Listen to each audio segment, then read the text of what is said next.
ଶିଖ Odisha YouTube ଚ୍ୟାନେଲରେ ମୁଁ ସନତ କୁମାର ସ୍ୱାଗତ କରୁଛି ପୁଣି ଗୋଟେ ନୂଆ ଭିଡ଼ିଓ ସହିତ। ଆଜିର ଭିଡ଼ିଓରେ ମୁଁ ଆପଣଙ୍କୁ କହିବି, ଯଦି ଆପଣମାନେ ଅଭିଯୋଗ କରିବା ପାଇଁ ଚାହୁଁଛନ୍ତି ସରକାରଙ୍କ ପାଖରେ, ତେବେ ତାର ଗୋଟେ ସରଳ ଉପାୟ ଅଛି। ଘରେ ବସିକି ଆପଣମାନେ ଅଭିଯୋଗ କରିବେ ଆଉ ଅଭିଯୋଗକୁ ମଧ୍ୟ ସରକାର ନିହାତି ଭାବରେ ଶୁଣିବେ। ଏହାର ଷ୍ଟାଟସ୍ ମଧ୍ୟ ଆପଣମାନେ ଜାଣିପାରିବେ, କେଉଁ ଡିପାର୍ଟମେଣ୍ଟରେ ରହିଲା, କ'ଣ କିଛି ପ୍ରୋବ୍ଲେମ୍ ହେଇଛି, ଆଉ ବହୁତ ଶୀଘ୍ର ହିଁ ଏହାର ପ୍ରୋବ୍ଲେମର ସଲ୍ୟୁସନ୍ ହେଉଛି। ସେଥିପାଇଁ ଆମ ଭିଡ଼ିଓକୁ ଲାଇକ୍ ସେୟାର ସବସ୍କ୍ରାଇବ୍ କରନ୍ତୁ। ନୂଆ ନୂଆ ଭିଡ଼ିଓ ଗଭର୍ଣ୍ଣମେଣ୍ଟର ଅପଡ଼େଟ୍ ପାଇବା ପାଇଁ ଚ୍ୟାନେଲକୁ ଯଦି ନୂଆ ଆସିଛନ୍ତି ତେବେ ନିହାତି ଭାବରେ ସବସ୍କ୍ରାଇବ୍ କରନ୍ତୁ ଏବଂ ବେଲ୍ ଆଇକନ୍କୁ ଦବାଇକି ରଖନ୍ତୁ, କାହିଁକିନା ଯେତେବେଳେ ନୂଆ ଭିଡ଼ିଓ ଆପଣଙ୍କ ପାଖକୁ ଆସିବ ନିହାତି ଭାବରେ ଆପଣମାନେ ନୂଆ ନୂଆ କଥା ଜାଣିପାରିବେ, ଗଭର୍ଣ୍ଣମେଣ୍ଟର ଅପଡ଼େଟ୍ ସମ୍ବନ୍ଧରେ ଆପଣମାନେ ଜାଣିପାରିବେ।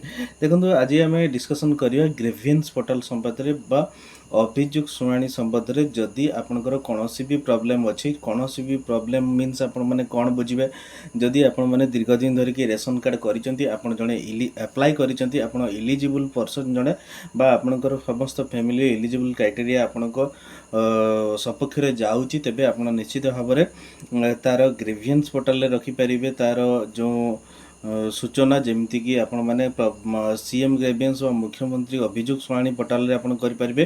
ଏହାର ହ୍ୱାଟ୍ସଆପ୍ ନମ୍ବର ମଧ୍ୟ ସରକାର ଲଞ୍ଚ କରିଛନ୍ତି। ଯେଉଁ ହ୍ୱାଟ୍ସଆପ୍ ନମ୍ବର ମୁଁ ତଳେ ସ୍କ୍ରଲ୍ କରୁଛି, ସେ ହେଉଛି ହ୍ୱାଟ୍ସଆପ୍ ନମ୍ବର।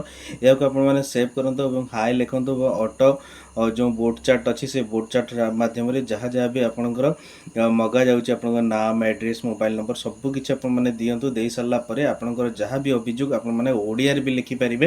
ଓଡ଼ିଆରେ ଲେଖି ସାରିଲା ପରେ ଆପଣ ସବମିଟ୍ କରିନେବେ। ସବମିଟ୍ କଲା ପରେ ୟାର ଗୋଟେ ଷ୍ଟାଟସ୍ ନମ୍ବର ଆସିଯିବ ଏବଂ ଷ୍ଟାଟସ୍ ନମ୍ବର ଆସିଲା ପରେ ଆପଣଙ୍କର କିଛି ଦିନ ଭିତରେ ଆପଣଙ୍କ ସମସ୍ୟାର ସମାଧାନ ହେବ। ଯଦି ଆପଣମାନେ ଠିକ୍ କ୍ୟାଣ୍ଡିଡେଟ୍ ହେଇଥିବେ ତେବେ ନିଶ୍ଚିତ ଭାବରେ ପାଇପାରିବେ।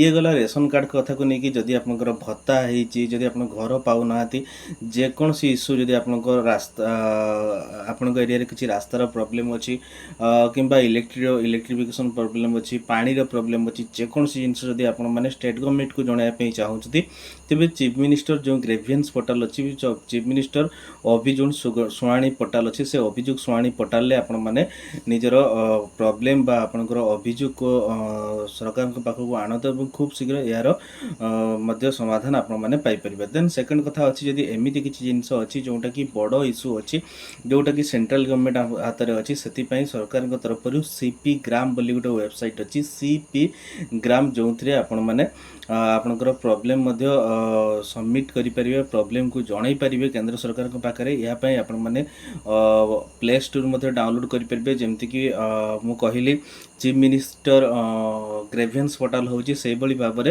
ସିପି ଗ୍ରାମ ମଧ୍ୟ ଆପଣଙ୍କ ପ୍ଲେ ଷ୍ଟୋର୍ରେ ମିଳିପାରିବ। ଚିଫ୍ ମିନିଷ୍ଟରର ଯେଉଁ ଗ୍ରିଭିଏନ୍ସ ପୋର୍ଟାଲ ମଧ୍ୟ ଆପଣଙ୍କର ଯେଉଁ ପ୍ଲେ ଷ୍ଟୋର୍ରେ ମିଳିପାରିବ ଏବଂ ୱେବସାଇଟ୍ରେ ମଧ୍ୟ କରିପାରିବେ, କିମ୍ବା ଏଥିରେ ହ୍ୱାଟ୍ସଆପ୍ ଫ୍ୟାସିଲିଟି ନାହିଁ ସିପି ଗ୍ରାମରେ। ଏହା ପାଇଁ ଆପଣମାନେ ନିୟରେଷ୍ଟ, ଯଦି ନିଜେ କରିପାରୁନାହାନ୍ତି, ତେବେ ନିୟରେଷ୍ଟ କମନ୍ ସର୍ଭିସ୍ ସେଣ୍ଟରକୁ ଯାଆନ୍ତୁ ଏବଂ କମନ୍ ସର୍ଭିସ୍ ସେଣ୍ଟରରେ ଏହାର ଡିଟେଲ୍ସ ଆପଣଙ୍କର ଦିଅନ୍ତୁ। ଡିଟେଲ୍ସ ଦେଲା ପରେ ଆପଣମାନେ ନିଶ୍ଚିତ ଭାବରେ ସିପି ଗ୍ରାମରେ ରେଜିଷ୍ଟ୍ରେସନ୍ କରିପାରିବେ। ୟାଙ୍କର ପ୍ରୋବ୍ଲେମ୍ ବହୁତ ହି କ୍ୱିକ୍। ଯଦି ଆପଣଙ୍କର କିଛି ବ୍ୟାଙ୍କର ଇସ୍ୟୁ ରହୁଛି, ରାସ୍ତାଘାଟ, ପାଣି, ଆପଣଙ୍କର ବାର୍ଦ୍ଧକ୍ୟ ଭତ୍ତା ହେଉ, ଯେକୌଣସି ପିଏମ୍ କିଷାନ ରିଲେଟେଡ୍ ଇସ୍ୟୁ ହେଉ, ଯେକୌଣସି ଇସ୍ୟୁ ଯଦି ଆପଣଙ୍କ ଗଭର୍ଣ୍ଣମେଣ୍ଟଙ୍କ ପାଖରେ ପହଞ୍ଚିବା ପାଇଁ ଚାହୁଁଛନ୍ତି, ତେବେ ଇଏ ହେଉଛି ଗୋଟେ ବେଷ୍ଟ ପ୍ଲାଟଫର୍ମ। ଆପଣ ଘରେ ରହିକି ଏସବୁ ଡୋର୍ ଷ୍ଟେପ୍ ଫ୍ୟାସିଲିଟି ଆପଣମାନେ ପାଇପାରିବେ।